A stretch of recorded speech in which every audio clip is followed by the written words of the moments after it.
I'm Queen Shanshan, and this is a broadcast podcast.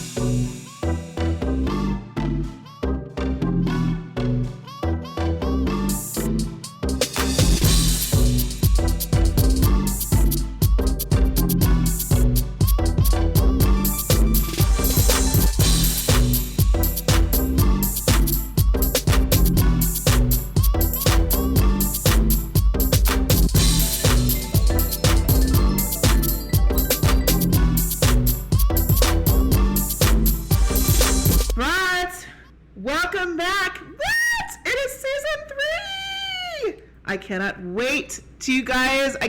I'm just so excited. I'm so super excited for season 3, episode 1. How are you? I miss you. What's going on in your lives? How's your summer been? We have so much to catch up on. And you know who I miss the most? My partner in crime, Edward. Hi, I'm back. With a vengeance. She extended my option for a 3rd season. I didn't fire him yet. Not yet. And we stressed yet. She's an evil bitch. I am. Behind the mic, she really is. Why are you telling people my secrets? I don't know. All right. We have been gone for 3 weeks. I know. And every time I'm even missing you for a week, I feel like it's been a year. I know. It felt like 3 years. I know. Yeah, it was 3 weeks. Are you safe? Are you keeping okay? Did you call into your PO officer? I did. Yeah. I got an extension on my parole. Too. Perfect. He let me out for the tonight. Perfect. So it was nice of him. And her. Yeah. Too. Well, there's been a lot going on. There's been a very interesting summer that we've been having. Last episode, we said goodbye to my Aunt Louise, who passed away. We had a amazing funeral service for her, and she was cremated, and she is remembered, and she's been loved. And so the funeral services were wonderful. We saw family that I haven't seen personally in years. I want to say hello to Reese, Teresa, my Uncle Eddie, and my Aunt Kat, who I haven't seen in a while. So it was wonderful to see family. We don't want to see family when we have a death in the family, but we do want to see family when we have a death in the family. Sadly, that's most of the time I see my family now is with a death in the family. Yeah, sad.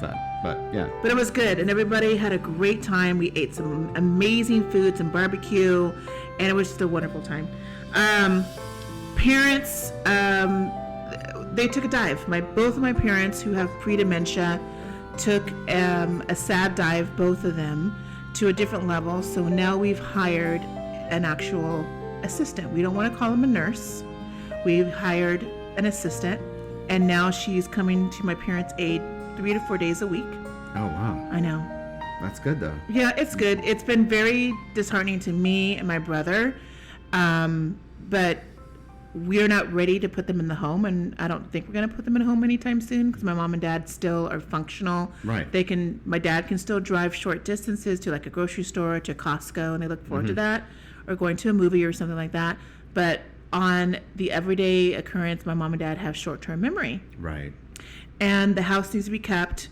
So we have a housekeeper that comes in. Now we have an assistant that comes in and keeps them busy with exercises and games, reading, make sure they're taking their prescriptions on time. And it was really the end of July and August has been challenging for me and my brother. I could tell. Yeah. I could tell your energy was. Oh. It was out there. She was like, I could just tell. I was hurting. I was crying all the time. Yeah, I could tell. With the funeral and the loss and my parents, it was very overwhelming. I think us having this 3-week hiatus, Edward, was heaven sent. Yes, it was. Because everything came to play in that time. I don't know if we would be able to do the podcast with me going through this stuff. Well, then mentally, emotionally. That was good planning. Yeah, right? So the karma was looking out for us, God was looking out for us, what have you, the universe was looking out for us, thank goodness. I also went to, on a little short vacation to Boston and P-Town and really had an amazing time with my friend Elizabeth, Liz. We did a 5-day stint to Martha's Vineyard, and I never been to Martha's Vineyard. We went to P-Town, amazing, gorgeous, a wonderful town in Massachusetts, and stayed a night in Boston, and we just had a wonderful time. Have you ever been to P-Town before? I've never been to P-Town, no. Really nice. Nope. Really nice. Very LGBT friendly, but it's just not LGBT. It's everybody's welcome there. Right. The food was wonderful. The weather was hot, and the men were thriving. And that's like the capital for the gays, is it really? I thought Fire Island was the capital. I don't know. There's many, I guess. But, all right. Well, as a straight woman, honey, I still had a great time. Good. So I highly recommend P-Town. I highly recommend Nantucket, Martha's Vineyard, Boston. It's a great summer getaway. Is that where the Kennedys are from? Yes. Martha's Vineyard. And Speaking of the Kennedys, you know that one granddaughter great granddaughter. Great. Was it a great granddaughter? It was Ted Kennedy. I thought it was RFK's. RFK's, who passed away mysteriously. Yes. Mysteriously. 22 years old. That family has a history of just another tragedy. chapter there. It's awful. Yeah. Awful. And that actually happened right when we left. And it's been 20 years since he, no, maybe it's been 20. Yeah, it's been 20 years since JFK Jr. died in that plane crash. Last month. It was 20 years. It's a tragedy. I'm very sorry for that. But I definitely want to talk about my JetBlue experience. Let's get into it. JetBlue, are you listening? Honey, you have a new customer. You have a new customer. Yes. Like in JetBlue? I had the Mint class, which is their first class. Mint? It's called the Mint. Okay. And it's their first class, experience, and you have your own chair, and you get to lay back, and the food was amazing. I've never flown JetBlue before. Oh, okay. And so they had a direct flight from LAX to Logan. Mm-hmm. It was 6 hours. The customer service was key. Oh, yeah, it's always key. We always want to talk about travel, food, beauty, and culture in this podcast, so I highly recommend flying JetBlue. They're limited on the West Coast, but they have a lot more accessibility on the East Coast. Oh, yeah, it's a bigger franchise there. So we need more JetBlue excursions here on the West Coast because they only do is it Long Beach? Long Beach and LAX. Oh, they do. It's LAX. They fly to Costa Rica. Okay. They fly to, I think, Mexico and some Central American countries, but they have a better accessibility, I think, on the East Coast. So we need more JetBlue. Have you guys, Brian and Nick, have you flown JetBlue before? No. Okay. We got to... JetBlue, you listening? You even liked it so much you got blue hair. Yeah. If you guys looked at or watched our latest Facebook Live, I have blue hair, and I'm having it until the rest of the summer. It's JetBlue. Yeah. It's the color. No, I'm getting it retouched tomorrow. Cool. Yeah. Edward, speaking of summer vacations, how has your summer been so far? It's been great so far. I haven't done anything. Yeah. Yeah. You guys been chilling, just relaxing, and Danny? Danny's been on vacation. He's a teacher, and so he's been working on his room, getting it in order, and he was working on it all day today because his family's coming into town tomorrow, I believe, and they'll be here a week. Are they staying with you guys? No. They're staying with his mother. Okay. So he's going to be busy. That's his sister and brother-in-law and a niece and nephew are coming down from Seattle. As far as I'm concerned, I haven't done anything. Are you fine with that? Literally haven't done nothing. Yeah, I'm totally fine with it. Yeah. Yeah. Nice. I take my vacations in the winter. I'm a snowbird, so I like to fly south. And we are going to introduce Brian and Nick in a minute, but Brian and Nick, how has your summer been? Well, we've been parenting, so we haven't been doing much. Really? It's been nice. Our travel schedule has come to a brief halt. Yeah, I think it's we a good spend way a to lot put of it. time outside in the backyard and at the park and at the beach. And that's nice. It's lovely. It's lovely. So we're going to introduce Nick and Brian in a minute, but we wanted to say thank you all for an amazing second season. Adam Barr's episode was our last season, which was episode 31. We also, when I was traveling, Edward totally texted me before he even announced it that we hit our 5,000 subscriber. Sure did. Thank you so much for that. 5,000. We are now uniquely listened to 5,000 times on our podcast. We have spread globally. We continue to grow, and during our hiatus, we are now reaching more. We are now in South America and Northern Europe, and I definitely want to acknowledge our new listeners and say hello to our new broads in Venezuela, Brazil, Finland, Norway, the Czech Republic, Slovakia, Switzerland, Slovenia, and Sicily. And we also want to thank our broads in the Middle Eastern countries like, here I go, I'm going to mess up, Qatar, and Kuwait. Work. So all you princesses and princes in Kuwait and Qatar, I would love my own minefield, my own oil field. And a mall. And a mall with And an aquarium in it. Yes. We welcome Kuwait and Qatar. Thank you so much for listening. We love our own oil field. We do. I'm from Texas, too. Can you imagine my own oil field? I've Queen got one. Shanshan. You got one already? Yeah, in Texas. Everybody's got one. Oh, okay. And a gun. We'll talk about that later. Oh, yes. And then, unfortunately, we've had some mishappenings in our country, some mass shootings. And you know what? We're going to talk about that. It's going to be our Wiglet of the week. And, yes, Queen Shanshan is going to be a little controversial tonight because you're going to hear my opinion. And we're going to spill some controversial tea tonight. Stay tuned, and thanks for listening to Abroad. I can't believe this is happening. What's going on, Edward? I want to remodel my home and I can't find a contractor that will return my call. And I'm nervous about hiring one. I just don't want to be ripped off. Well, I am glad you told me. I just remodeled my own home and landscaped the backyard, and it's beautiful. RB Paving and Landscape Design. Look at my pictures. Whoa, they did a phenomenal job for you and your family. What do they specialize in? They specialize in concrete, asphalt, and landscape design. They made my backyard amazing with a custom-made fire pit and water feature. They even planted new trees and plants in the backyard, and it looks fabulous. Now we can enjoy our yard in the summertime and have cocktails. I need them. What's their number and web address? Ask for Ruben or Priscilla at 760-947-4191, or you can find them online at www.beltranpavingandlandscape.com. They serve the High Desert, San Bernardino County, and greater Los Angeles areas. And tell them Queen Shanshan sent ya Hunteeeee. So we are here, episode 1, season 3, and we are welcoming here Nicholas and Brian Bloom. Hi! Hi. Hey guys, how are you? We're good. Doing great. Are you excited to be here? Very. Very. Well, we are very honored that we're actually in your home tonight. We're doing a remote podcast in Brian and Nick's home here in wonderful Los Angeles, and they just put their gorgeous daughter to bed, Olivia, and we're going to talk about Olivia and how we met and everything. So real quick, Brian, how did you and I meet? Gosh, this is what, 10 years ago? Mm-hmm. It was on a Norwegian cruise line. That's we were right, sailing NCL. to Mexico, the On a Riviera. 7-day cruise. 7-day cruise. I with was my in high friend. school. Yeah. Literally. A senior, though. I used to have the class that day. Maybe. And it was on a straight cruise. Yeah. You were on a straight A cruise. straight cruise with my gay friend. and That's we right. met Like, what the heck? You and your friend Heather. Yep. Yeah. Mhm. That's Heather's right. right now. Mine, Heather, yeah. Yeah, yeah. Mhm. We've Yeah. been friends ever since. And we've been friends ever since. And it's cut to modern day. You met your wonderful husband, Nick. Yeah. And Nick, before we even go there, what did you do before you met Brian? What did I do? Well, Yes. hey, rude.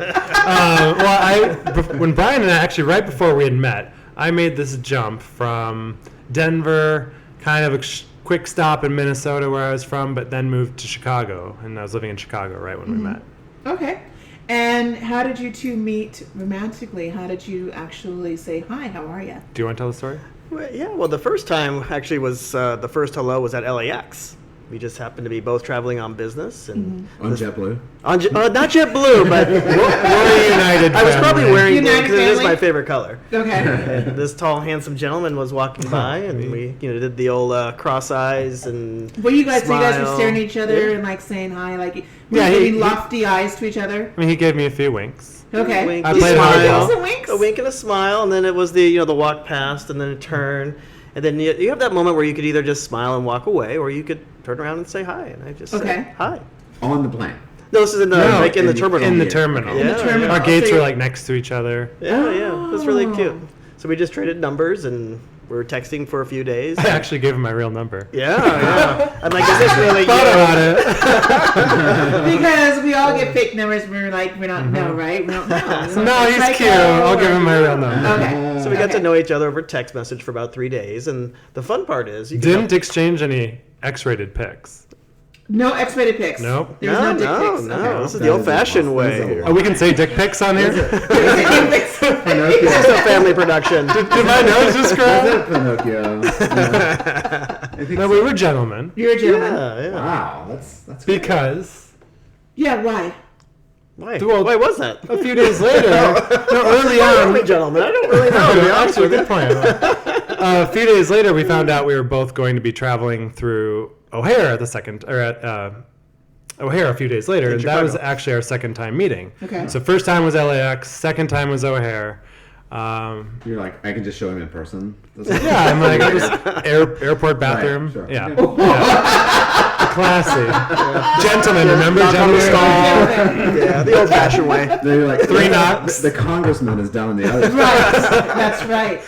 And then, so you had an official date 3 or 4 days later at Chicago, or what? Well, at Chicago, so we met. Our flights were about the same time, so we met up early, and I got to the airport first. We met at actually gate B9, which is our thing. In B9, yeah, there's a little. Nick's mom gave that It's to almost us. like Be Mind. Yeah, B9 in the Yeah. United terminal, and he was coming through security, and I was just standing there, and he just gave me this big smile. I'm like, okay, this guy. I don't know why you stayed, because I was wearing some ugly, like, Joseph A. Banks Yeah, it wasn't suit. your cutest suit. It wasn't cute. Everyone with Jasmine Two Banks. suits for $3.99. I think it was 3 for $3.99. I got it on sale.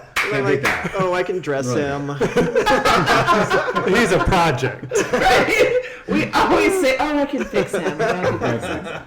So after that, after initial date or whatever, getting to know each other. Yeah. what Well, he happened walked next? me to my gate. Yeah. Or no, did I? I We walked had a you to couple your hours. gate. Oh, But, okay. yeah, we just got to chit chat and know each other a little better. And then there was one visit to LA, and I visited. Hey. Oh, am I jumping ahead? But we had our first kiss. Oh, but we did have At our O'Hare. first kiss. Yes. Oh. Yeah, we had a little Okay. smooch. A little maybe see you later.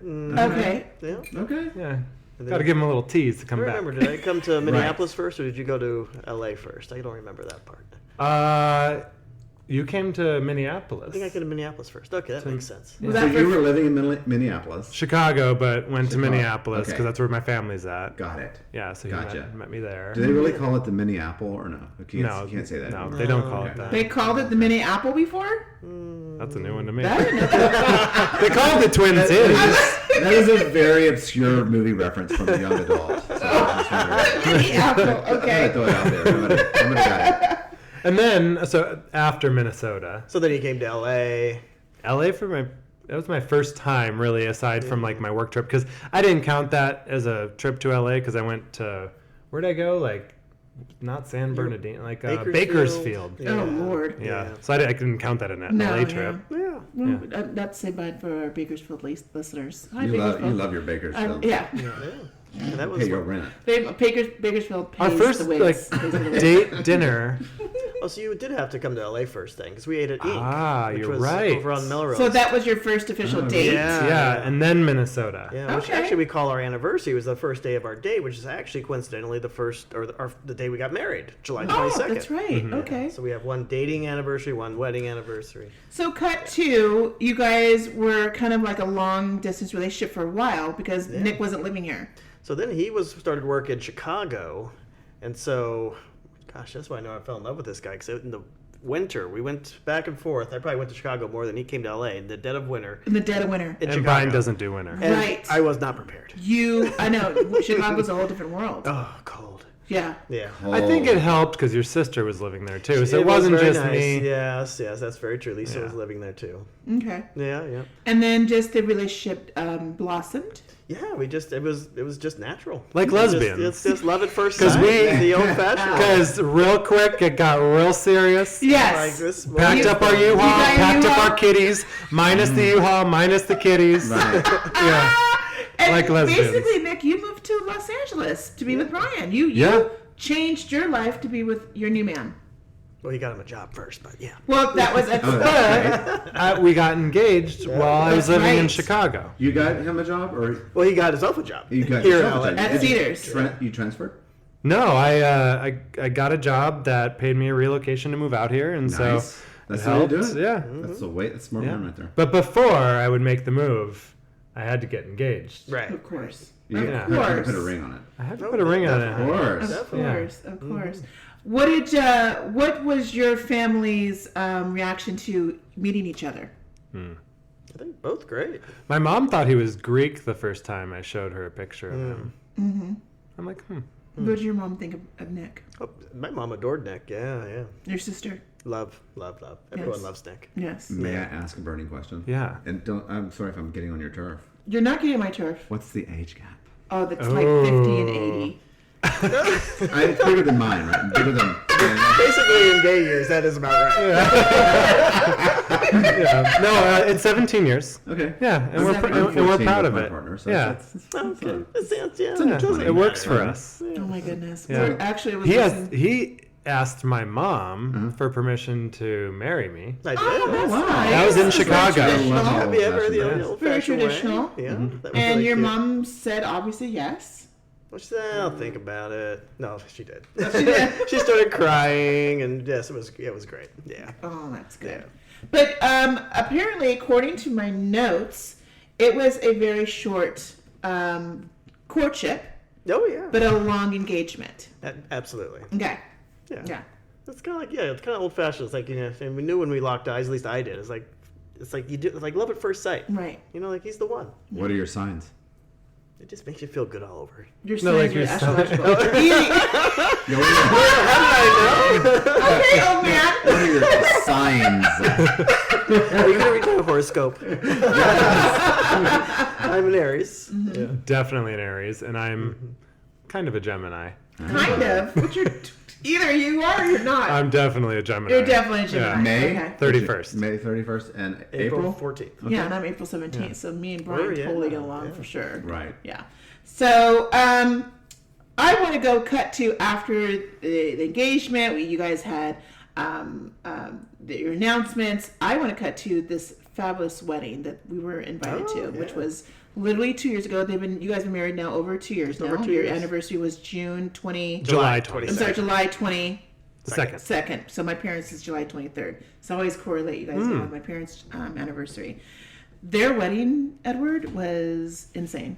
Palm Springs? No, No? it was No. here in LA, Oh, LA. but it was a 3-day wedding. Oh, wow. It was a 3-day celebration. It took you that long to say yes? There was a story. He was waiting for me at the altar for 3 days. It was amazing. I mean, they had it planned. I mean, Okay. they bought their house 2 years ago. They planned their wedding 2 years ago.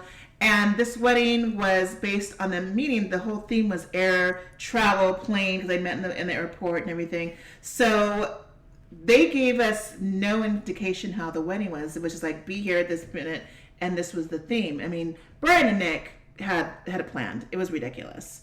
And we Are went. you guys both planners? Because I know like Aries they're are both like kind of planners. like are Oh, very yeah. strong in that division. And Yes. I think Geminis are too. Yeah, so- I'm very detail oriented Yes, and detail creative. real. Yeah, Nick has all the ideas, and I help bring structure to it. Yes. Okay. Friday night, the first night of the celebration, we were all.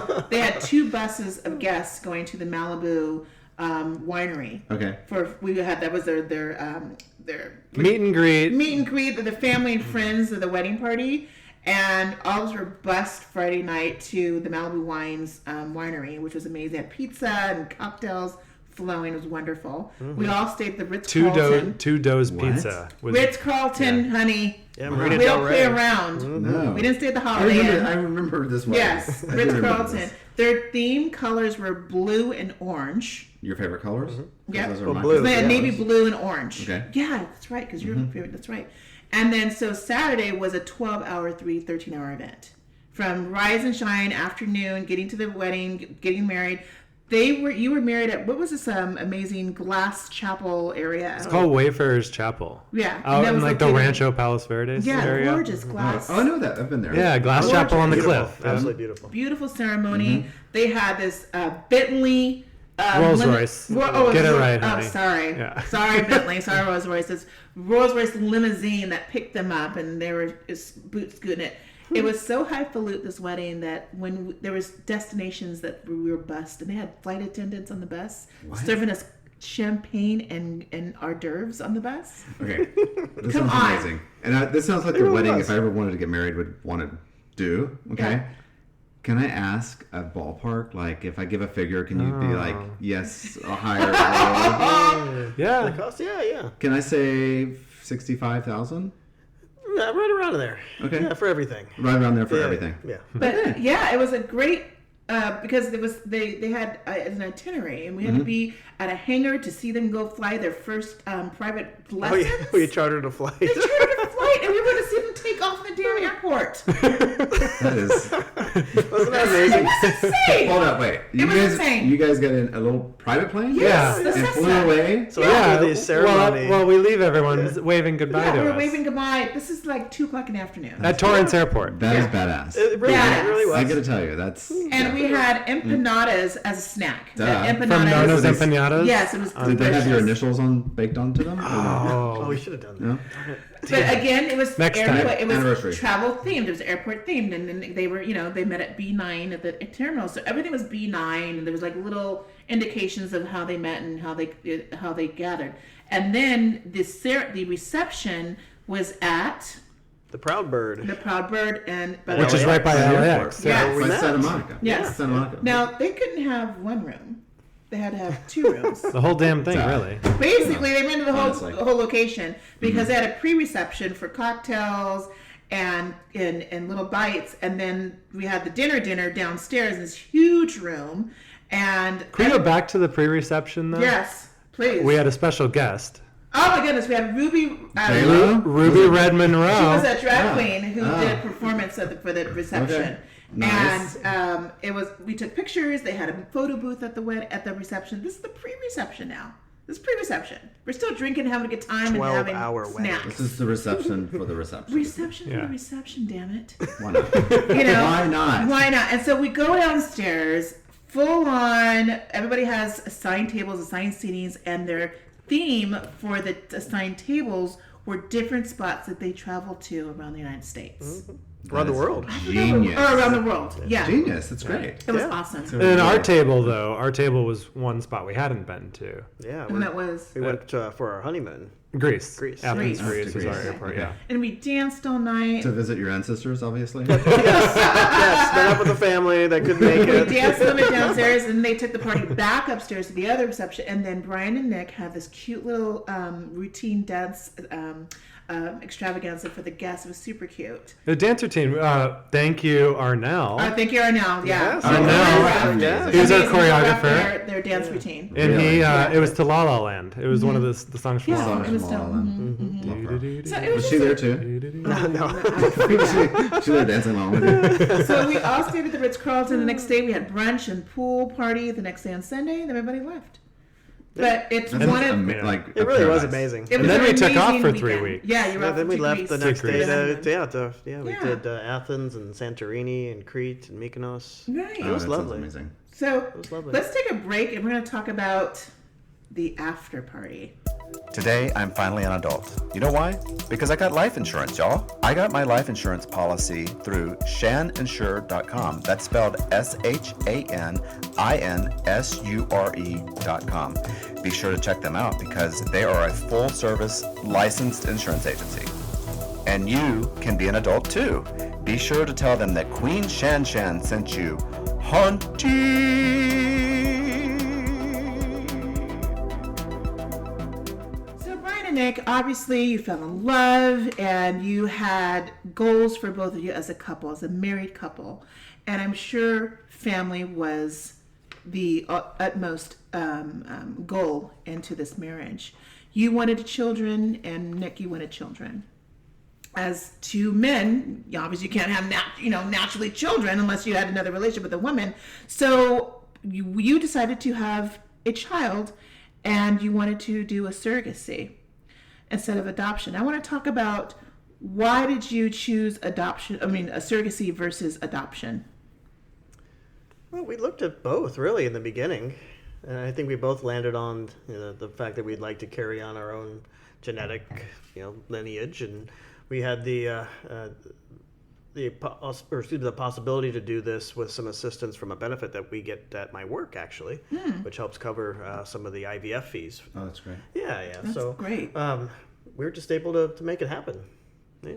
Yeah, I think I think we'll get into it a little bit later, but Brian's background and my background, we think that, bringing all that together would make a beautiful like family with multicultural, multi-faith, and I think we'll get into that. But We'll get into that. But I think that's why we wanted to do it. We thought it'd be a great melting pot. I want to get into the tea.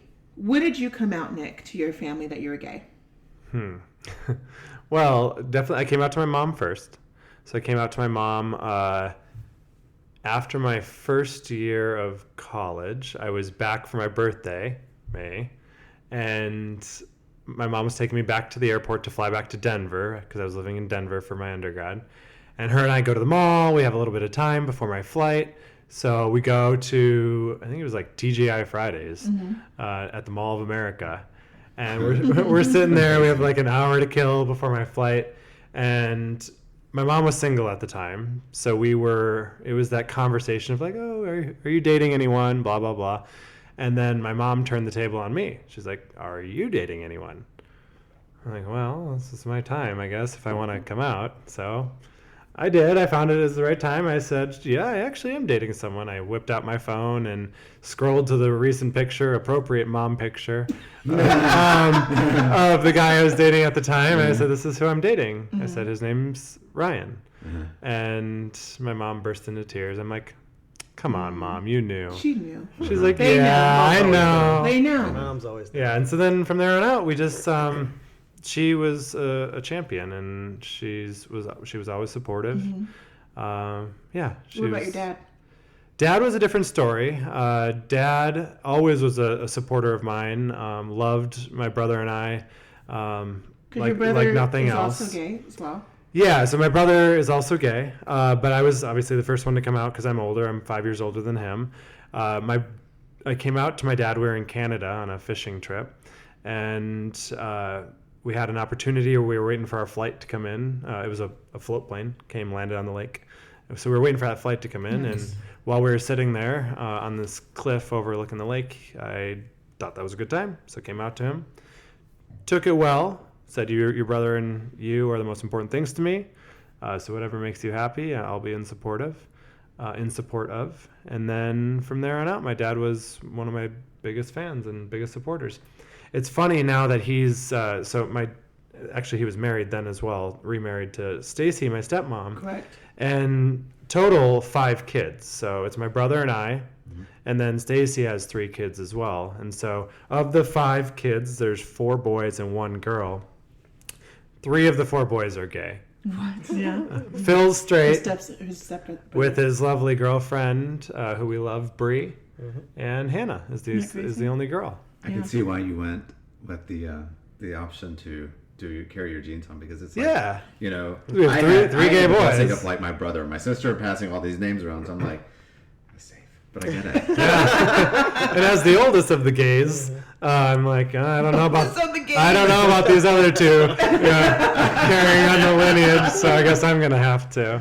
And wow. Brian, when did you come out? I like this story. Mine to my mom, early 20s. I was in college. This was in Fort Collins, Colorado. Went to Colorado State. And so I think you said you went to TGI Fridays. I took my mom to the Olive Garden, right? Olive Garden. Which is fancy. Yeah. I love Fancy Olive back Garden. then. Ooh, the When you're here, your bread. family. It's still fancy to me.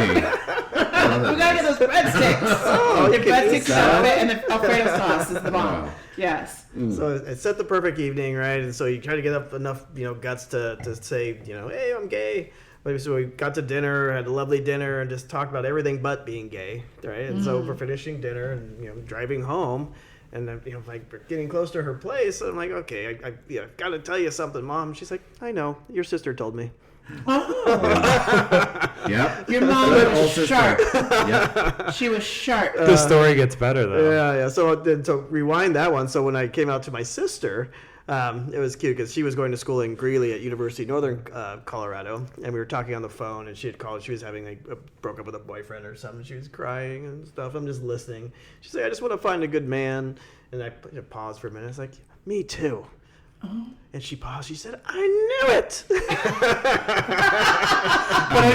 I think the best part of the story is what you're leaving out. A few weeks earlier, you went out to like one of your first times to one of the gay bars, and in Fort Collins or Greeley. I didn't actually come out then. I tried to play it off. So this It was a double wide trailer. It was This a gay bar was a Nightingale. double wide trailer. Shut it. Stop. I think it's I called love it. Tornadoes. Greeley now. or called Fort Fort Collins? Collins. Fort Collins. That was our local gay bar out at Tornadoes. by the double highway. wide trailer? Double wide trailer. Oh, Get yeah. out of here. Right by the freeway. Are you guys both from Colorado, or you're from Colorado? I'm from Colorado. Okay, He lived in and- Denver. But he lived in Denver. Denver. Went to I had college. my yeah. first gay experience. Adult. In a gay double wide experience. trailer? Double wide trailer. Really? I did. No, at the Denver Swim Club. I'm definitely not familiar with that. So I could tell you're not. They were probably shut down by the time. Oh, they were open. Shut it down. Oh my God. Yeah, so that was my first foray. So Colorado is like a hotbed of activity. For you? Yeah, I lived there too growing up. So Okay. So Brian puts on his what jeans at that time? What were the hot jeans? So I used to work at a bar. It was Fort Ram in Fort Collins. And Friday nights. Appropriately named Yeah, Fort Ram. Fort Ram. Unbelievable. Well, Ram was the Colorado State mascot. Okay. But I usually worked Friday night, Saturday night. So gay night was Friday night, like the big, like 18 and over night at the gay bar at the double wide. So I had to request the night off, right? And so it was a big deal. So I got all dressed up in my Z Cavaricis and Amazing. Thank you, MC Hammer. Unbelievable. I probably had a polo on with the Thought you were collar hot, popped too. or You something. thought you were I hot. walked in. But it took so much nerve to get to yeah, this gay the bar. first time, really. For sure. And I was, just nervous, and I finally get in, and I ordered a rum and coke or rum and diet coke or something gay like that, and then I'm like feeling good, and I'm walking around the double wide and went outside, and who's sitting out there with her friend and her little girlfriends and boyfriends? My sister. Your sister. God Shut damn, up. Lisa Blair. Hey, oh my God, Shut damn it. your mouth. I love The your best. sister. She's so awesome. And she's like, "Oh, what are you doing here?" And I, of course, just played it off because I wasn't ready to come out. I'm like, "Oh, I'm just checking out the competition, because You didn't tell her that time when you were at the gay bar? No, I totally played it off like I was there to listen to the music, check out what this bar's doing. The double wide. The double And wide. knowing your sister loves Competition. you so much. Out by the highway. Yeah. You're I like, had to travel. Oh, my God, that's awesome. with that being said, just real briefly, what were the family values that instilled in both of you to help facilitate that you wanted your own family? Well, I think for me it just was the value of like having siblings, being able to like learn from each other, and I think that having a brother, and pretty much growing up with my brother for most of my life before my parents got remarried, I really saw the value of always having like a play buddy, always having someone you can hang out with, someone you can be a bully to, pick on, Yeah. especially with him being 5 years younger. And but you grow a bond for each other, and I love the kid to death, and I love him. And I think that helped me really paint my picture of what I see as what I want my future family to look like, with 2 kids, to be able to really lean on each other and thrive in that relationship. So that was, I guess, my family value of what I What want you family want. to look like. So for me, and since I am just a few years older than Nick, being gay in the early '90s and coming out and trying to find myself, at the same time when the AIDS crisis really had Right. the conscious grasp on our country, and coming out then it was like, okay, the first things like when I came out to my mom, it's like, okay, stay healthy. She doesn't want me to be sick, and don't and she wanted me to be loved, right? Because she didn't want me to die of AIDS and be alone. Right, and so back then, the gay marriage it wasn't a thing, back then, and it was even illegal in a lot of places. Right. And there was legislation in Colorado. I think it was like a vote no on Amendment 2 to ban gay marriage and things. So like Amendment that. 2, not Amendment 8 at that time. Well, this was Colorado, but way that's back right, in the the state, 90s. okay. Yeah. So growing up then and coming out then, it was just trying to stay alive and find a boyfriend was top priority. It's not having safe sex and not contracting HIV. May I ask, if you don't mind, where was your father at this moment? So my father had passed. I should have mentioned this too. My father had passed away right around that same time. So I never actually came out to him, but he had diabetes and heart disease, and at the end he was in a nursing home. But what was really cute, my first boyfriend, Chris, actually, we went to visit him. And at that time, my boyfriend Chris, his father passed away from cancer. So we knew what I was going through, and I took him with me to the nursing home, and never actually told my dad, like, hey, this is my boyfriend. We just kind of sat there. And, My friend. yeah, my friend. And we just sat there and talked. And then he fell asleep, and we left. And that was my way of coming out. If your father was healthy at that time and he was live and aware what's going on, what do you think your father would have said if you came out to him? Yeah, I don't know. He probably would have been accepting. He probably would have been like, nah, okay. Not sure what that means, but okay. So we're going to get into the multicultural, because on this podcast, we're going to talk about you are multicultural, Brian. What is your background? What is your ethnicity? Not Greek. It's not Greek. It's not Greek. Well, what is your the multicultural? 23andMe says I'm 3% Greek. So. What is your multicultural background? So multicultural, multiracial, interfaith. So mom is black, and my father's side's Jewish, Eastern European Jews. Okay. So we grew up when a mixed marriage in the 70s in Denver, which was kind of crazy. But my parents were pioneers back then, and Raised a gay black Jew. they raised a gay black Jew. Yeah. And what about your ethnicity, Nick? German, former last name Gherkin. How much more German can it get? Right. And then Native American. And that's where you're getting these gorgeous dark features from. Yes, yeah. Because when you look at Nick, would you ever think that he had German background, Edward, on him? You think so? Because I see super Native American because of the dark features in the skin. The head. But he has a German head? German head. Okay. It's a German head. I don't know what to say. Thank you.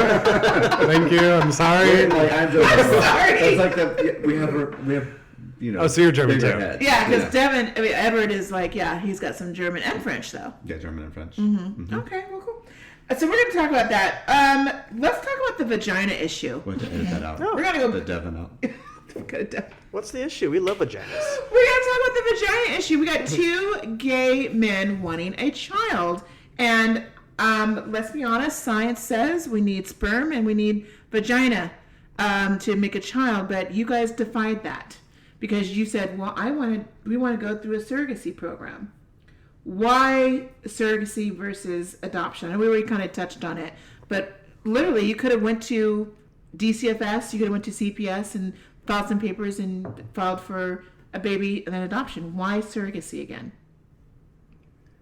Once we set a plan in motion, it just started happening.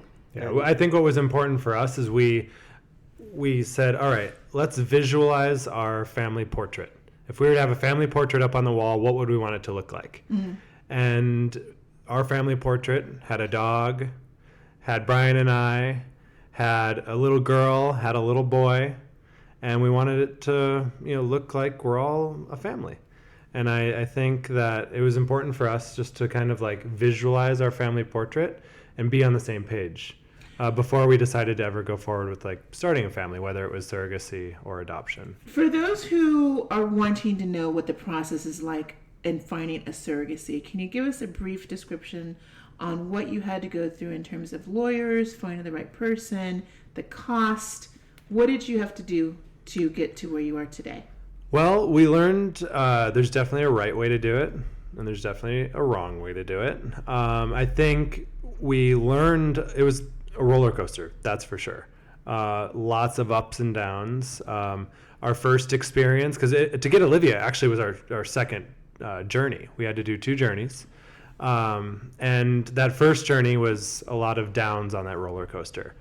We saw a lot of red flags. We went through an agency to find a surrogate. And fortunately, we had a really good experience getting our embryos. Yeah, our egg donor was great. She really was. She produced how many eggs? 30 eggs. Wow. 30 eggs. We mixed half with Brian's sperm, half with my sperm. And then in total, they let them grow for 10 days to what they call a blastocyst, which is about 100. A what? It's called a blastocyst. It's blastocyst. It's about 100 cells. So, it starts with 2 and then grows to 100 in about 10 days. Wow. Right, so of the 30 eggs, we were able to fertilize 19 of them. Of the 19, 12 were viable. And so of the 12, we did all the genetic testing, and we ended up with 7 that were like top-rated embryos.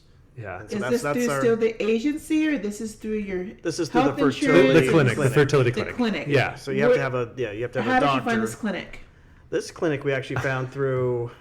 That's a funny story too. I don't think another time. Another time. Yeah, this is a long story. So we knew someone who worked there, basically, and so we read all the reviews, and decent reviews. But in a lot of these fertility clinics, they promise you the world, right? And here come two, gay men wanting a baby. So what do they see? They see hope and wallet. promise and cash. Okay. Right? They see cash. Yeah. So they promise you the world, and that's what we wanted. And when we didn't get it, I kind of felt deceived and a little ripped off. Did you spend a lot of money before anything was produced? Oh yeah.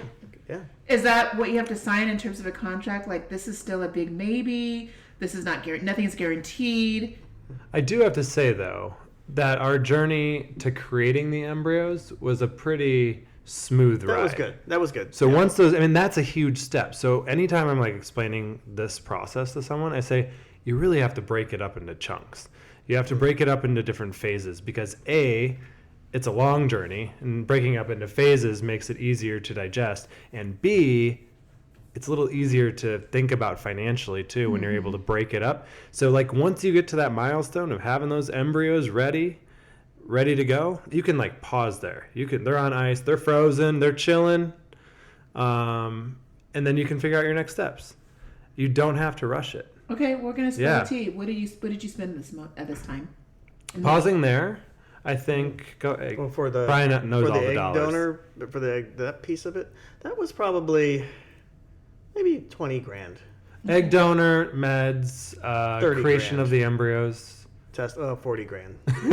So you're already Sounds spending right.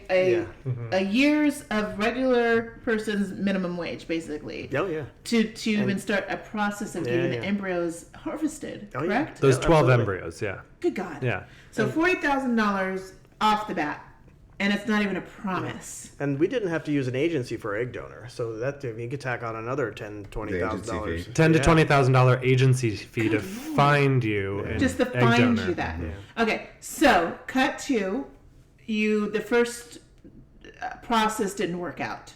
Right. So we have our embryos. All that was great. call We're them working with the journeys. 7. Journeys. First Yeah. journey didn't work out. Journey, yeah. Okay. As Nick mentioned, with the first surrogate, we sourced through an agency, and so we went down the journey with this surrogate. And what was that agency fee? That was about $20,000, I think. It was $18,000 To find her. our surrogate. Good Lord. Yeah. And so then you have to go through the same thing we did with the egg donor. You have to go through all the medical screening, the psychiatric screening, the legal phase, then all the medical testing, the hormones you have to buy, and then all the ultrasounds you have to do, and all the visits. And then all that leads up to a transfer day. And we decided at that time to transfer 2 embryos, one from each. And we did that. And you wait. You pray for sticky vibes, they call it. Yeah. Sticky Sticky Sticky vibes. And you want to Delicious. you want to give someone pineapple. Call it the name of the episode, Sticky Sticky vibes, Sticky yeah. vibes. So they call it sticky vibes because what? They want the embryos to stick to the uterus. Got it. Okay. And so pineapple's a good sign. You kind of say, like have sticky vibes. It's just like a thing. Wow. Okay. Yeah. Okay, so Ours you didn't stick though. You didn't stick, unfortunately. Well, they stuck in the wrong place. Well, but it was unfortunate. We had an Unfortunate. ectopic pregnancy. Yeah. That's wicked. Yes, it is. You have That's to take wicked. that. What's the drug? Methotrexate, which is actually a form of like chemo, Okay. Ooh. to your body get rid of the embryos. Okay. So So needless that's to say, 2. Then yeah. neither Was the surrogate okay? After Yeah. that? It's tough on the body. It's but, tough, yeah. but she's fine. Yes. it did. All right. So unfortunately, that was an unfortunate experience. Then you said, "Let's try it a second time." Well, we paused. Like Nick mentioned, since we did this in stages, we had a chance to take a break, and this was around the high holidays. So we grieved during Yom Kippur, and we reevaluated what we wanted our family to look like. What's that family makeup again? How do we want to be what do we want to be as fathers? And then what values do we want to instill on our new child? Right? Because having that loss and sharing that grief together really, I think, brought us emotionally just stronger together. And it was a really moving moment. I think a pivotal point in our relationship too, where it was It's weird how you could cry over a 10-day-old embryo. Something that's less than like a month old. so That's just, part of you. just Yeah. trying to like survive. But it took a lot it out was of us. emotional. yeah. It was emotional. Yeah. But in retrospect, it happened for a reason the first time around. There were a lot of red flags through the process with our first surrogate. That Just with her? with in her. general? She went rogue a few times from the doctor. She wanted to get her own opinions from clinicians. And there were a lot of these red flags, but we were so financially and emotionally invested We that wanted we a just baby. went along with it. But it didn't work. Interesting. Yeah. Interesting. So after the rest and coming to terms, you started for the second time. Second journey. Second journey. Yeah. Second journey. So we had still 5 embryos we were working with, and we're like, okay, let's get a fresh start. So we had our embryos. So we, found a new doctor. We went to Cedar Sinai, where Nick works, and Cedar Sinai Fertility, Reproductive Medicine. And we literally went to the old doctor, which is in like Westwood area. I picked up our embryos in a like nitrogen tank, strapped them with seatbelt in the back seat, drove them across town to the new lab where I handed them off so they could put them in their freezer. you buckle At the them same in? time. I put their seatbelt on. Oh, good. Don't you worry. It's my first dad So you joke. put the seatbelt on. But the best part about this is that actually Nick sourced our second surrogate. We after the bad experience with the agency, Right. we're not going to pay another $20,000 for this. And Nick was really the brains behind sourcing our surrogate. And she created, what was the question? Well, so what I did is I replicated what we experienced from the first journey, and I took what we liked, what we didn't like, and kind of made a new process. I created, 130 question questionnaire.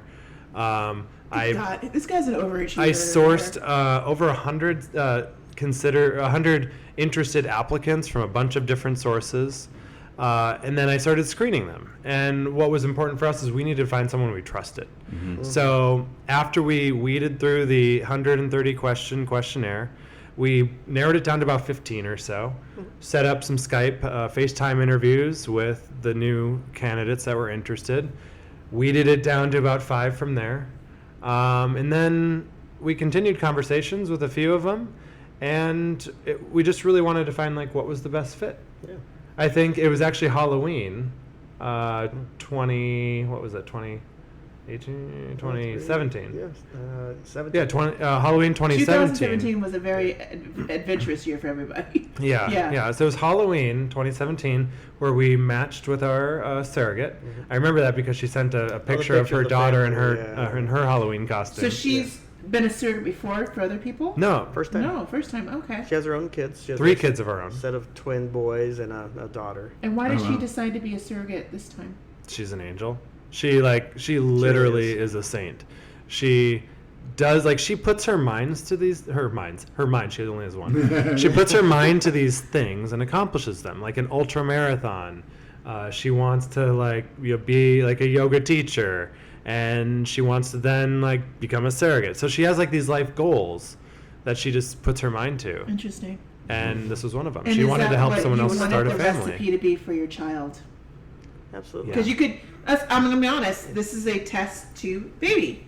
You can add ingredients to the personality you want, obviously the gender that you want, and why did you want a little girl instead of a little boy? Well, actually, we had our doctor choose. And part of the second journey, when we were doing the psych evaluation, because you have to get passed by a psychologist, basically, us and the surrogate.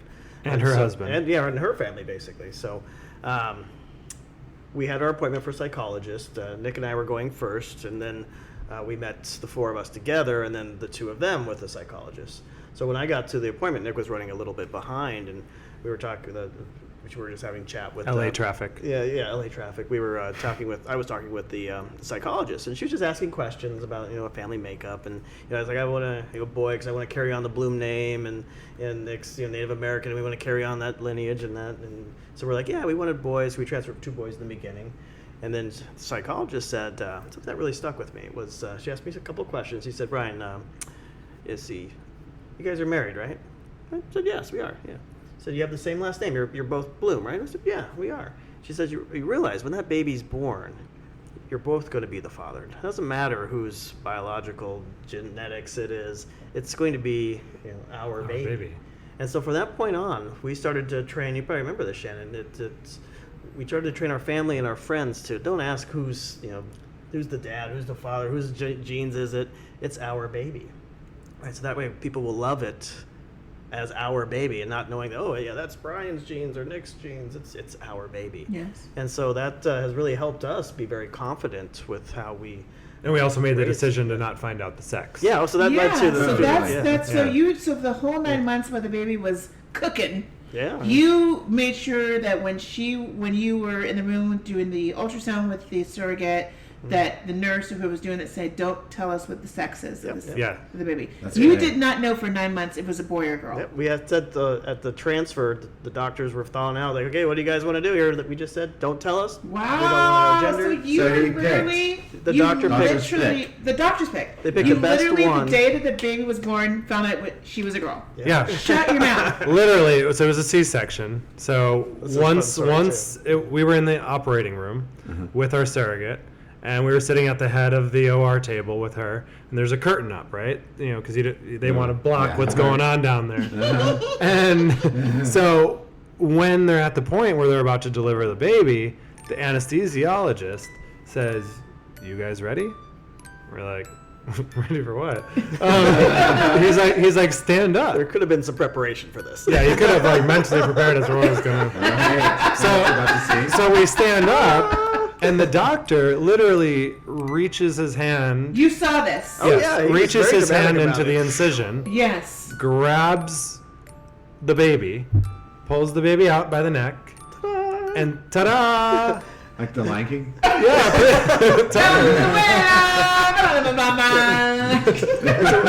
was kind of in shock, I think. Which is leading up to this, because our surrogate gained almost like 45, 50 pounds. And so, you know, like the old saying, if they carry high and gain a lot of weight, it's a boy. boy. Yeah. We were thinking, it was definitely were a boy, thinking it was a definitely boy. Yeah. So when the doctors hold the baby, I'm just looking at it like, where's the penis? Does it take like a few minutes to pop out? Yeah, we have to like, we have to cough. Pressure cooker. You know, the turkey timer. Right. And then Vicky yells, "It's a girl!" I'm like, Oh, okay. So literally, I know this is a fact because we had a baby shower Brian and Nick had 3 baby showers. Seven, actually. 7 baby showers? Good God. Yeah, we have a very They had lovely because network. of where they went from, to Arizona, they went to Minneapolis, they have friends in San Francisco, and we had the big one here in LA, and I helped host it. Okay. And it was a tea party theme of the baby shower, so we all wore tea party hats and everything here. Ah. It was really, really nice. And It was so lovely. I don't know, they acted like they didn't know the sex, but maybe now I'm We hearing the didn't. story. We really didn't know. No one knew the sex of the baby, so Like we said, we they thought got it was all a kinds boy. of clothes, Everything gender neutral. They got and Right. then definitely on the invitation was gender neutral clothing, because we didn't know. You didn't know. So it was a really, really nice time. Everybody, we couldn't wait to find out it was a boy or girl, But the point is, what I loved about what you guys said, does it really matter if it's a boy or girl? Because we're going to love the child regardless, right? Yeah. Gender neutral. One thing I really wanted, I asked Brian in the pre-interview, is the public perception. You have 2 gay men raising a daughter. Your daughter's name is Olivia. She's amazing. And as a straight woman, we are raised to have a straight man to raise a boy or a girl. Now we are in a different world. We're in a different society where we have to be accepting of different societies. The LGBT community. We have women. We have lesbians raising children. We have gay men raising children. We have transgender communities, non-binary people raising children. So I'm going to be straight with you. We have two gay men raising a girl. What is the principles that you're going to instill in raising a girl? We're talking, she's going to have her periods. She's going to want to talk about sex. She's going to talk about dating boys. As 2 gay men, you're trying to set a road to a woman, a girl. We don't know if she's going to be gay or straight or whatever. That is not your goal, is to train your girl to be a lesbian. It's not a girl to be a straight woman. To be a woman, period. So people are going to be judging you on that. Let's be honest, they will. Yeah. They will. They're going to judge you. I think. How are you going to raise a girl with all types of views and all types of opinions. So, and that's just it. We're going to give her the confidence and the love and the support for her to make her own decisions. And for her exposure. and have her to explore the world. And we'll expose her to everything that we can and make her as diverse and culturally just up on everything. So that I way mean, we when couldn't she- live in a better place. Yeah, Los Angeles, right? Right. Hello. Right. We're not in South Dakota. I mean, aside Yeah. from like the values and like lifestyle we're going to raise her up in, I think what's also important is the education. Right. For us as two men, first of all, there's the whole vagina issue. The whole vagina issue. Did you know you have to wipe front to back on a vagina? I didn't know this. I didn't either. You learn very quickly. You learned You learn this. quickly. Yes, you have to wipe from front to back, of course. I never knew that. You don't want to wipe from front back to front because of infection and because of Well, smell, I get stink. that now. Yes, Yeah, I you didn't know that as a understand. gay man. That makes No. sense. No. You didn't know that either, Edward. No, you no. went from front to back. No, I don't have a vagina to wipe, so like, why would I be doing that? Yes. But I'm sure your mothers have said something, or your sisters have said something, or you had some female influences to tell you that. Olivia has a lot of strong female influences. Your Good. sister being one of them. Good. Shannon being another. I'm going to be an influence because I'm going to be Okay. teaching that girl how to do some makeup, okay, and be a queen. and snatch them wigs. And a diva. Because she's already loving me already. I love Miss Olivia. We'll So- probably need a little help with the bra shopping. and the for bra that. shopping, Yeah. absolutely, absolutely. So that's a question that people are going to pose to you. Are you offended? Will you be offended? You said that when people said who's the father? We get that a lot. Who's the Yeah. father? That is offensive, and why is that offensive to you? Well, think about when a woman's carrying a baby or holding a baby, pushing a stroller. No one ever would walk up to that woman and say or ask her, "Whose baby is that?" Where's the dad? Where's the mom? Whose baby is that? Right? But as a man carrying a baby, whether we're alone or maybe even together, people question that, and it's gotten to a point where I get a little angry, right? And it's like it's first I think of it as an educational opportunity to educate the ignorant that that this is our family. We may not look like what your family looks like, but this is our family, and we're the fathers. Right? And you shouldn't ask somebody that, because if it's a female asking that, I'll pose right to you. How would you feel if someone asked you if that was your baby? Mm-hmm. Right? And then there's a pause, and there's that, you're absolutely right. I apologize. Yeah. The question I don't like is when someone asks, "So who's more of the mom?" Ooh. Oh, yeah. I said, well, Yeah. Olivia's a very lucky little girl, and she has two daddies. So no one really plays a mom role. She has two daddies. Yeah. And you see how happy she is, so I guess we're doing She's something very right. happy. Right. She's like not a peep. I'm like, She's that is amazing. She is really a Amazing very little- happy, healthy May baby. I ask, why did you name Olivia Olivia?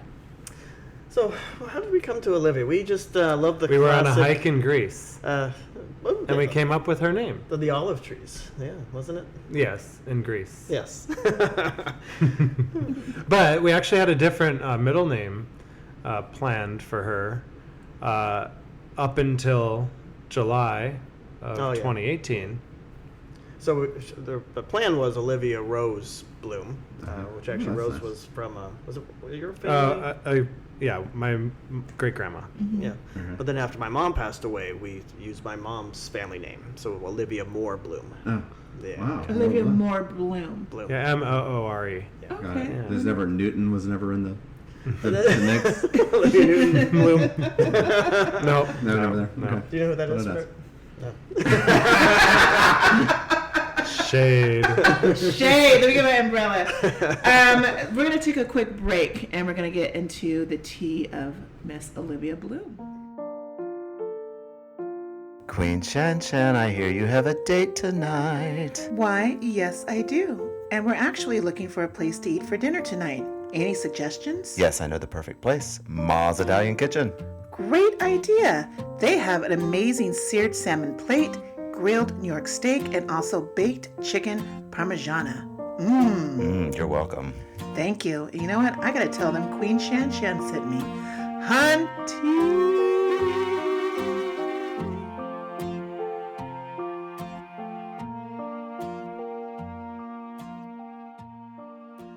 So, Brian, being gay, multiracial, and interfaith, and then Nick, growing up in a conservative family, what are the values you two have agreed on? Because you're brand new parents. What are the values that you want to instill in your new baby girl? She's now 9 months.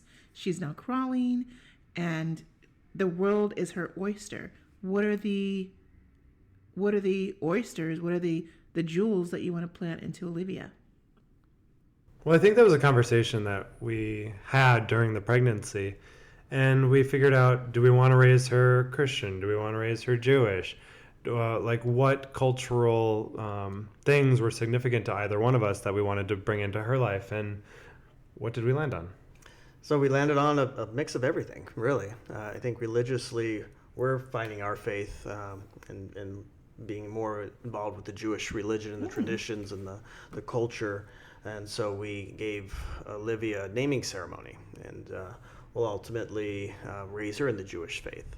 But also expose her to Christianity. Can't go without Christmas, right? And just a mix of everything. And she's got to understand, which is why we're going to Missouri, so she can be connected to my mom's side of the family, right? And then understand where she came from.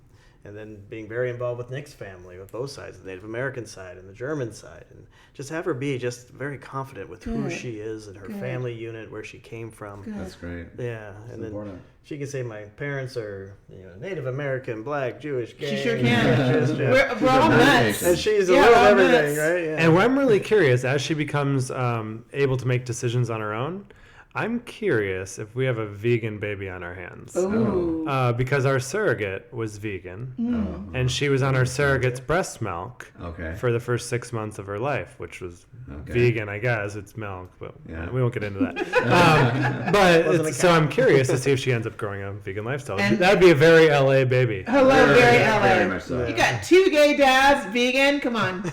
My goodness gracious. Shameless plug time. You are starting a business based on your experience, Nick and Brian. What are you guys up to? Well, like I said in the very beginning, there's a right way to do this journey and there's a wrong way to do this journey. And I think the wrong way to do this journey, and I'm sorry for any agencies that are listening out there, is to do it with an agency. Because the agency aspect alone stops so many couples and families and individuals from embarking on their journey. Why? Because it's so expensive. Okay. Right? Those price tags, those $15,000, those $20,000 that you pay in agency fees alone, ridiculous. So FMLY Inc.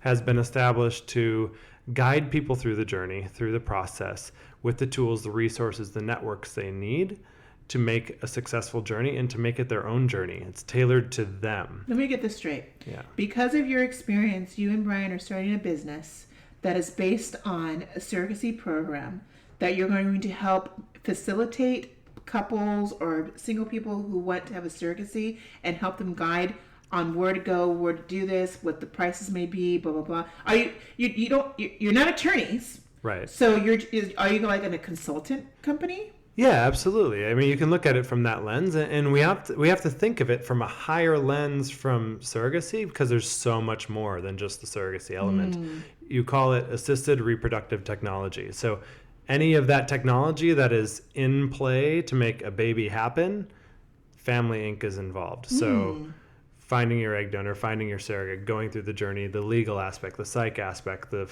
pharmaceutical aspect, FMLY Inc. is there for you and to consult you through the process. So agencies may be seeking you out because they want to be on your list for reference. But we eliminate the agencies. So we're the disruptor for the agency Yeah, model. that's smart. Yeah. Because That is I've smart. known a lot of guys that have gone through the system, Yeah. the agency way, and actually one is my old boss, and he and his partner I think went to the apple 3 times to take the bite, and then they kind of got cold feet and pulled back.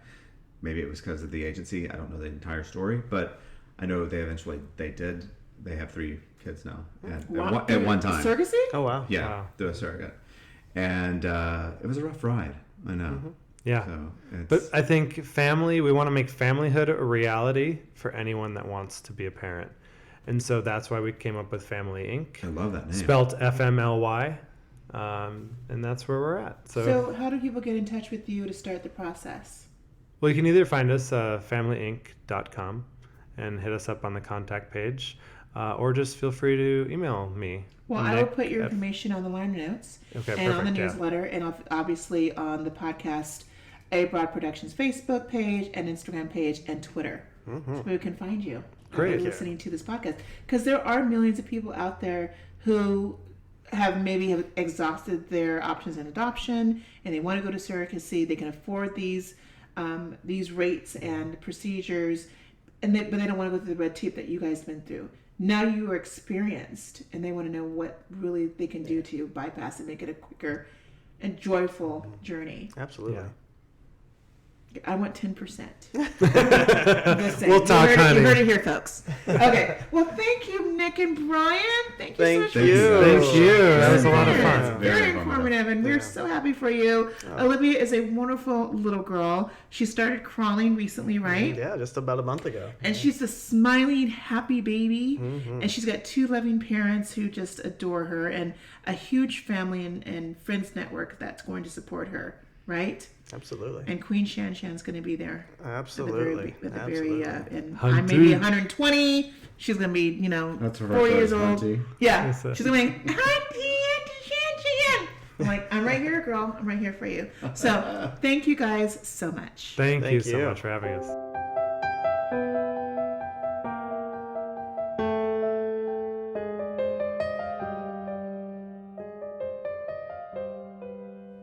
So we are coming into the summer, and we've had some ups and downs. And the last week, as most of you have known, in the United States, we've had some big downs. We had 3 mass shootings at the end of July, beginning of August. We had a shooting in Gilroy, California, Ohio, and Texas. Gilroy, on July 28th, 4 people were shot dead, including the gunman. The gunman was named Santino William Ligon. He was a 19-year-old white man who was identified by authorities as the shooter, and he went into the Gilroy Garlic Festival and shot up some people, unfortunately, and killed 3 people, and the police shot and killed him. He had a manifesto, and he identified, as the police said, as a white supremacist or a part of the white nationalist groups. He had tweets and basically identified with the hordes of Metzos, let me read this right. He complained about the event congesting the countryside with hordes of mestizos and Silicon Valley white twats, and instructed people to read the 19th Century Might is Right, which is a proto-fascist manifesto that promotes racial violence and anti-Semitism, and is a very popular read-up, I guess, in white supremacy and neo-Nazi circles. August 3rd, 2019, literally a few days later, another shooter, white male, went into a Walmart in El Paso, Texas, and killed 22 people. He was peacefully arrested. His name is Patrick Wood Cruces. He was 21 years old. Yeah, it's Crucius. Crucius. And literally just in seconds of him killing 22 people, he was arrested.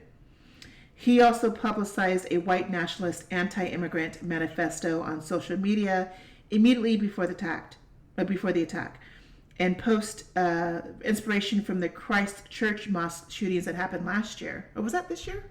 That was in Australia. That was this year. Mm-hmm.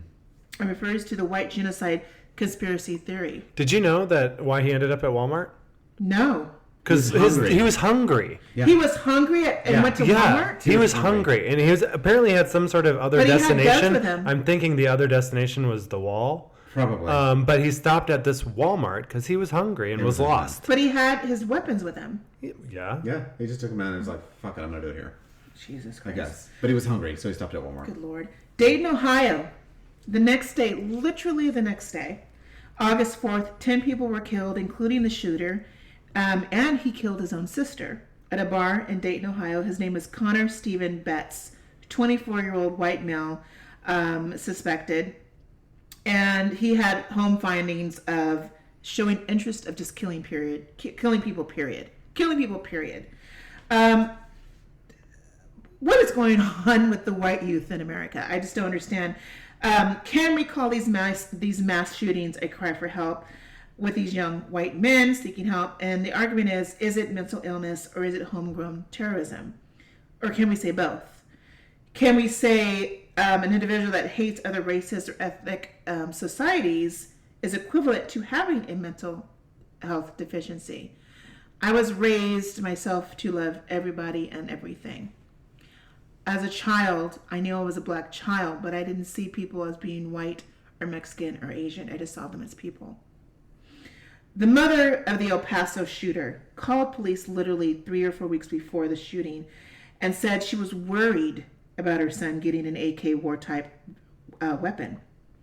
But because he bought it legally and was of age, it was okay. These boys have, and I'm saying boys, they're boys. They wrote manifestos that linked up to white nationalism and white supremacy hate groups. Hate crimes in this nation are at an all-time high. Should we blame the current administration or should we just blame the love of guns? I don't know. Are we becoming numb to these news, the news that there's been a shooting of 20, 30, 40 people? Because if we are becoming numb, then shame on us because we're not doing anything about it. The GOP continually shoots down legislation to suggest more gun control. They shot down the Obama-era legislation to just to see if you're mentally capable of having a gun license. They shot that down. Why? The Trump era is as apparent in terms of rallying hatred, and I don't want to become political, you guys. I really don't want to become political on this. But from what my aspect is seeing is that when you're rallying hate speech, you're rallying people to hate certain types of groups, you're going to get that psycho motherfucker. Yeah. Period. Mm-hmm. Do we need an AK war type of gun to just come out and, are you going, you know what, did you ever hunt, Edward? They tried to make me hunt. Did you but hunt? I was just like throwing rocks at the deers, like run. I did. You were in Minnesota, Nick. Okay. When you go hunting, do you use an AK-47 or a 15 or whatever you call it to hunt deer? What do you use? A rifle. A rifle. You need one bullet. Why? One bullet to shoot an animal. Why do you need an AK-47 or 15 or whatever you call it? You don't. Exactly. So my opinion is, can we just outlaw that? I don't mind guns. If you want to have a gun, go for it. Is there amendment that we have the right to bear arms? But do we need a freaking AK machine gun that's a war type? No, we do not. And they were banned for a number of years. I think it was Really? At least for 10 years. Expired, right? Yeah, it expired in 2004 when Bush was in office. It expired, and somehow it did not get renewed. And so here we are stuck with these weapons of war. Mass destruction. They're weapons of war. They are weapons of war. Those are made to kill people with. They are. Yeah. There's no other reason. John Smith down the road on Main Street does not need an AK-47. No. If you want to defend 15, your whatever house you call and it. your family, I am all for guns. Like having a gun in your house to if you're responsible with it. Yes. Keeping it in a locked place so your kid can't get to it, whatever. If that's your right to have it, okay, I get it. But do you need an Uzi or whatever? No. AK? I don't even know what AK stands for. I don't either. I have no idea, but I know it's just unnecessary. In my opinion, it's unnecessary. You, Brian and Nick, you guys are raising a child in this world. And I know you are concerned. That is a concern when Olivia goes to school, when she's going to high school, when she's going to college. Your fears are different now than my fears as a single person with no children. What are your thoughts on what you've been hearing this week? Did you know that this season's top back to school purchase for families is Kevlar backpacks? Yeah. Bulletproof bulletproof backpacks. It's a shame. Shameful. Scary. It's frightening. It really is. Yeah, and to think that, as much as we can try to give Olivia everything we possibly can to keep her healthy and safe, when she walks out the door and gets on the school bus, that's out of our control. right? And it's just it's very sad that our kids can't even go to the supermarket with their families or to school without We can't fear. go to supermarkets without Yeah. we amusement parks. A Gilroy Garlic Festival, for God's sakes. 60,000 people go every year. This is a big festival that people go to every year that everybody's looking forward to. And now it is tainted for the rest of their lives. It's horrible. And they have kids asking, am I going to get shot next? Yeah. There were kids from the El Paso shooting that were asking, Oh yeah, you know, who's next? What's the next big am one I, going to be? am I going to get shot too? Like, So, to her dad or Yeah. whoever it was. So I don't understand the love of guns. You know, I've said this in my podcast before. When I travel all over the world, I get the two biggest questions in the last 3 years. Why did you vote for Trump? And what is the love of guns? Why do you love guns so much? First of all, I'm no and no. I didn't vote for Trump, and I don't have a love for guns. But unfortunately, America has this tainted reputation that we love both, and we definitely do not. And now, aren't there 3 countries that have recommended to their citizens or put up a travel Yes. Latino countries, restriction? Not restriction, but To the A US. travel advisory. Uh, advisory, Travel advisory, Right, yep. to the U.S. to come to the U.S. I think I asked you that on a podcast. Like, what is it? What are we now rated to other Yeah. countries? It's like, We have a it's rating dangerous too. here. Absolutely. Well, Yeah, number 10, absolutely. India is number 1 in the rape, unfortunately, number 1 country for rape. For rape. America is number 10. Wow, it's still very high. Come on, do we need to be number 10 in rape? Come on. You know what was sad? Did you guys see this on the news? This is the state of it, the union that we're in right now. A backfire goes off in Times Square. Yes, in New and York. People run for their lives. Did you see this news? It was a footage? motorcycle backfire. Yeah. No. And people are scrambling They for thought their it was lives. a Not bullet. just like one little block. I'm talking like the entire It was Times Square. They were running for was their lives. running for their They thought it lives. was a shooter. And then there was a sign that fell in another place. I think it was in Utah. Somewhere, a sign fell off, hit the ground, sounded like gunfire. People running, scrambling for their lives. Can you blame them? No, not Everybody's at all. in fear. Yeah. Everybody's scared that some psycho dude or woman, but let's be honest, some dude is going to go out and start shooting off, and because they got pissed off because they didn't get laid last night, or they hate a Hispanic or a black person. Yeah. Or they're dealing with mental illnesses. yeah. There's the stigma in the U.S. But these men That's were a whole prepared. rabbit hole we can go down. And That's a whole They different. were fueled by hatred. when you are. I'm sorry, if you can prepare 3 weeks or 4 weeks in advance to bring your AK-57. I don't know what these guns are called. AK some. Within 3 or 4 weeks of preparation, where's the mental illness coming in? Mental illness usually means you snapped. Right? You just went out somewhere. Now, if he went to Walmart he went hungry, this motherfucker had his weapons with him. Yeah. He also had a manifesto to say he wanted to start killing people too. Oh, I'm sorry. I'm getting my murderers confused. That's state in Ohio. He went and wrote a manifesto saying he wanted to kill people. I can't keep these murderers in check anymore. Right. You know? Regardless, it's a public health emergency. Severe, like beyond the last call of it. It's- 259 mass shootings in the last year. Yeah. Last 7 months. And I think we've only had 258 days in the year. Oh, what day are we on? Anyway, it's like a murder a day, basically. Awful. If you do them. You know what? You work parse it out. public safety, public Public health, health. Nick. What are your thoughts on this whole? What has your colleagues been saying? What has been a call to urgency, if there has been?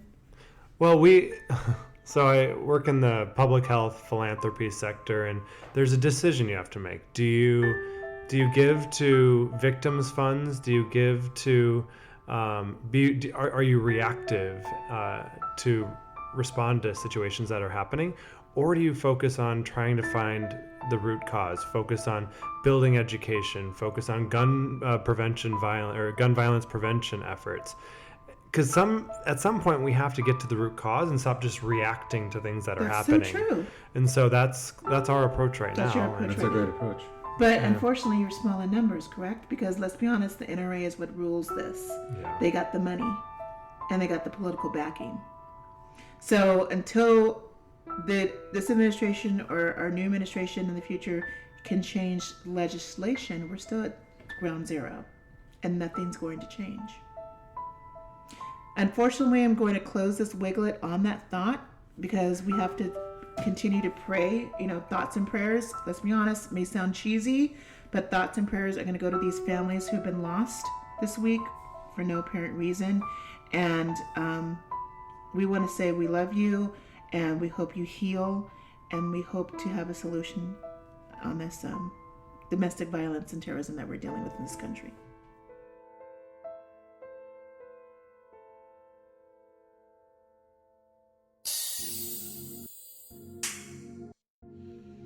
So we're going to close on this show tonight. Nick and Brian, thank you so much for being here. Thank you for having us. It was Congrats so much on fun. season 3. I know, both right? of you. I know, Congratulations. it's so crazy. Did you have a good time? Awesome time. Yes. Fantastic. So did Olivia. Yeah, Olivia. She's sleeping right now, Miss Olivia. But I'm so glad that she was able to hang out with us for a few minutes and hang out. She's such a sweet girl. Congratulations on your baby. you. Any future plans for another one? Maybe Yes. one more. Okay. Yeah, Okay, maybe. well, you Stay guys heard it tuned. first. FMLY Inc. Stay tuned for Right here. episode 200. We might have baby number 2. You heard it here, folks. And Edward, thank you so much for being my co-producer. You're very welcome. We appreciate you here. You guys stay tuned for next week's show. We have Tyler Gates. This show is going to be really, really interesting. It's all about kink. Say that again. Kink. Girl! Slap on or strap on your wig for that one. Pun totally intended. Thank you all for listening, and we will see you soon. And as always, I'm Queen Shanshan, and thank you for listening to Abroad.